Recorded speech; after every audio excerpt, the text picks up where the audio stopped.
Good morning to all. Good morning to all. पिछली class में हम लोगों ने पढ़ा था ह्यूमन डाइजेशन के बारे में। और ह्यूमन डाइजेशन में मैंने आप लोगों को बताया था कि डाइजेशन होता क्या है, डाइजेशन क्यों ज़रूरी है, इसके ऑर्गन्स कौन कौन से हैं और हमारे डाइजेस्टिव ग्लैंड्स कौन कौन सी हैं। Now today we are going to read further study. Digestive gland मैंने बताई थी आपको, 3 ग्लैंड्स होती है, सैलिवरी ग्लैंड्स, लीवर और pancreas. Human digestive system include alimentary canal and associated glands. जो ह्यूमन डाइजेस्टिव सिस्टम होता है इसमें एक एलिमेंट्री कैनाल होती है और कुछ डाइजेस्टिव ग्लैंड्स जुड़ी होती है ना। एलिमेंट्री कैनाल होती क्या है? एक्चुअली एलिमेंट्री कैनाल एक 8 से 10 मीटर लंबी एक नली होती है जो हमारे मुंह से शुरू होती है और हमारे एनस तक जाती है, मतलब मुंह के अंदर के हिस्से से शुरू होती है गले की तरफ से, और हमारे शरीर में लार्ज इंटेस्टाइन के नीचे रेक्टम और रेक्टम के बाद एनस तक जाती है। ये आपके एलिमेंट्री कैनाल है ना। Alimentary canal had 3 main function. Alimentary canal के 3 फंक्शन होते हैं। पहला होता है digestion of food. I repeat, 3 main function of the alimentary canal. First is digestion of food, second assimilation of food, और थर्ड होता है expulsion of waste product. Digestion of food का मतलब होता है the breaking down of food into simpler one that body can absorb. मतलब food को break down करना सिंपल फॉर्म्स के अंदर ताकि बॉडी उसे एब्जॉर्ब कर सके। एसिमिलेशन ऑफ फूड होता है, एसिमिलेशन का मतलब होता है absorb. Absorption of food by the body is called assimilation. Absorption and utilisation of food, digested food by the body. फिर बोलती हूँ, absorption and utilisation of digested food by the body is called assimilation. Expulsion का मतलब होता है removal of undigested food और waste from the body through anus. Removal of undigested food या waste from the body. Now the digestive system is composed of secretion that are largely responsible for breaking down of food. These are terms as digestive juices. जो digestion है हमारा, जो शरीर है उसमें जो food का डाइजेशन होता है वो कुछ स्पेशल डाइजेस्टिव जूसेस की मदद से होता है। Various digestive juices are produced by the different organs जैसे saliva, intestinal juice, pancreatic juice, gastric juice, बिली जूस एट्सेट्रा। ये सारे जूस है जो आपके फूड को डाइजेस्ट करते हैं। डाइजेस्ट कैसे करते हैं? जैसे कि कोई फूड के कार्बोहाइड्रेट को चेंज कर रहा है, कोई फैट को चेंज कर रहा है, कोई प्रोटीन को सिंपल वन में चेंज कर रहा है, तो इस तरीके से फूड के जो कॉम्प्लेक्स कंपाउंड होते हैं उनको तोड़ देते हैं, प्लस डाइजेशन में मदद करते हैं, जैसे एल्कलाइन मीडियम प्रोवाइड करा के, बैक्टीरिया फ्री एरिया प्रोवाइड करा के, इस तरीके से। Each type of juice has different chemical composition and they are actively involved in the digestion process at various stage. These organs control the overall digestive system but produce digestive juices in a small amount at a time, but if needed may rise depending upon the food intake. They are capable of producing digestive juices in more quantity.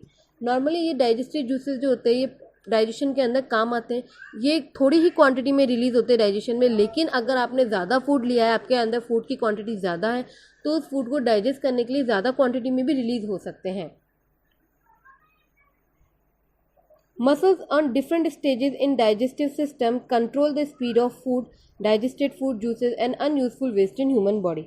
ना organ used in digestive system, भाई मैंने आपको कल बताया था कि जो 7 main organ है डाइजेस्टिव सिस्टम के अंदर, mouth, pharynx, oesophagus, stomach, small intestine, large intestine and rectum, ये 7 मेन है इनके अंदर। लेकिन जो डाइजेशन स्टार्ट तो माउथ से होता है लेकिन ख़त्म आपके स्टमक में ही हो जाता है।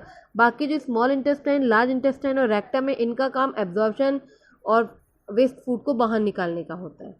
तो digestion start from the mouth and and in the stomach, ये याद रखिएगा ना। पहला ऑर्गन है हमारा माउथ।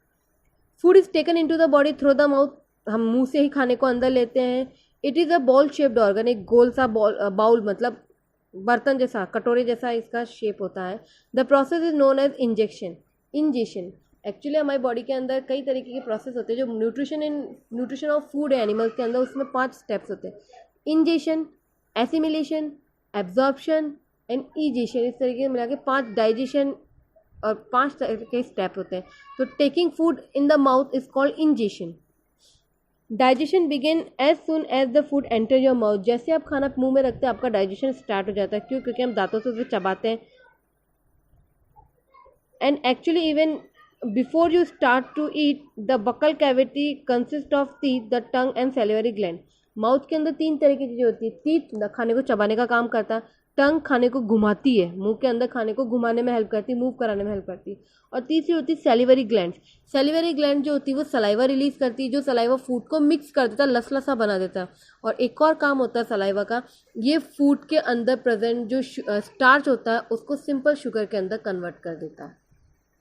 फिर रिपीट करती हूँ, जो सैलिवरी ग्लैंड से रिलीज सलाइवा होता है ये फूड में प्रेजेंट स्टार्च को सिंपल शुगर के अंदर कन्वर्ट कर देता है। ये सैलिवरी ग्लैंड का मेन फंक्शन है। उम्मीद करूँ कि ये चीज़ आपको समझ आ गई होगी। नेक्स्ट है आपका द माउथ और द बकल कैविटी, मतलब मुंह को ही कहा जाता है। Has teeth which mechanically break down the food into smaller pieces. जो हमारे मुंह के अंदर टीथ होते हैं ये मैकेनिकली हमारे खाने को छोटे छोटे टुकड़ों में तोड़ देते हैं। Teeth are rotated in separate socket in the gums. जो हमारा जो गम्स होते हैं मसूड़े उनके अंदर अलग से सेट होते हैं एक एक दांत। अब nature and mode of arrangement of teeth is called dentition. Underline करिएगा इसे, nature and mode of arrangement कि मुंह के अंदर दांतों का अरेंजमेंट किस तरीके से, उसको कहते हैं डेंटिटियन। तो ह्यूमन डेंटिटियन कैसा होता है, हिट्रोडोंट होता है, थीडोंट होता है, डिप्योडोंट होता है। डिप्योडोंट, थीडोंट और हिट्रोडोंट। हिट्रोडोंट का मतलब होता है different kinds of teeth. Human के अंदर अलग अलग तरीके के टीथ होते हैं अलग अलग काम करने के लिए। 4 तरह के दांत हैं, incisor, canine, molars, pre molars. इसने टीथ का आपको डायग्राम दे रखा है परफेक्ट कि कौन सा मोलर है, कौन सा प्री मोलर, कौन सा इंसीजर, कौन सा कैनाइन है। नेक्स्ट होता है थीडोडेंट।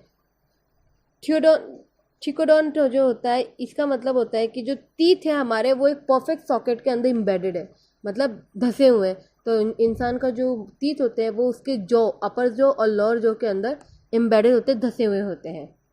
नेक्स्ट होता है डाइफ्योडोंट। डाइफ्योडोंट का मतलब होता है कि जो ह्यूमंस होते हैं उनके अंदर दांत जिंदगी में 2 बार आते हैं, मतलब 2 times. The teeth form twice in the life time. In human की जिंदगी में दांत 2 बार आते हैं। पहले होते हैं मिल्क टीथ, दूध के दांत जिनको हम कहते हैं। छोटे बच्चों के होते हैं, 6 से 8 साल की उम्र में आकर ही झड़ जाते हैं। 8-10 साल आते आते दांत झड़ना शुरू हो जाते हैं। नॉर्मली यही कहा जाता है कि ये 6 महीने के बाद से बच्चे में आना शुरू होते हैं। धीरे धीरे आते आते लगभग 6 से 8 साल की एज में ये पूरे झड़ जाते हैं ये दांत। और उसके बाद आते हैं परमानेंट टीथ जो 32 होते हैं, परमानेंट सेट ऑफ टीथ। उम्मीद करूँगी आपको समझ आ गया होगा। और जो नॉर्मली मिल्क टीथ के होते हैं वो 20 होते हैं। हमारे शरीर दामू के अंदर 20 मिल्क टीथ होते हैं बच्चों के। और जो एडल्ट ह्यूमन होता है इसके अंदर 32 टीथ होते हैं। नाउ इसके बाद है मेन जो दांत है हमारा incisor, canines, premolars and molar. तो मैं इनके फंक्शंस आपको बता देती हूँ। इंसीजर जो होते हैं ये हमारे फ्रंट पोजीशन में जो सामने की तरफ 4 दांत ऊपर और 4 दांत नीचे होते हैं वो होते हैं। इनका काम होता है बाइट करना और कटिंग करना, किसी चीज़ को बाइट लेना और काटना। कैनाइन जो होते हैं ये साइड में होते हैं next to the incisor. Incisor के बिल्कुल बाद इनका काम होता है नॉर्मली टीयरिंग और पियर्सिंग, किसी चीज़ में को पकड़ के फाड़ना। आपने देखा होगा साइड के 2 दांत होते हैं, ड्रैकुला जैसे दांत निकले होते हैं। अगर मैं आपको समझाऊँ तो ये बिल्कुल ड्रैकुला जैसे दांत होते हैं, इन्हीं को हम कहते हैं कैनाइन। और ये साइड के 2 दांत जो होते हैं ये टीयरिंग और पियर्सिंग के काम आते हैं, तो चीरने फाड़ने के काम आते हैं। प्रीमोलर्स जो होते हैं कैनाइन्स के बाद होते हैं, ये 4 प्रीमोलर्स हर एक जॉ में होते हैं, 4 ऊपर 4 नीचे। They are use for chewing, ये नॉर्मली चबाने के और खाने को ग्राइंड मिक्स करने के काम आता है। लास्ट होता है मोलर, एंड में होते हैं मोलर, सामने हमारे जॉ के अंदर सबसे एंड में। There are 6 molars in each, जो 6 ऊपर की तरफ होते हैं, 6 नीचे की तरफ, 12 मोलर्स होते हैं। तो they are also use for chewing and grinding, ये भी चबाने का, मतलब जिनको डाढ़ कहते हो आप लोग, सबसे एंड के दांत डाढ़ मोलर्स, ये भी चबाने का ही काम करते हैं। नेक्स्ट है फेरिंग्स, ये हम कल पढ़ेंगे। आज के लिए इतना काफ़ी है। Thank you.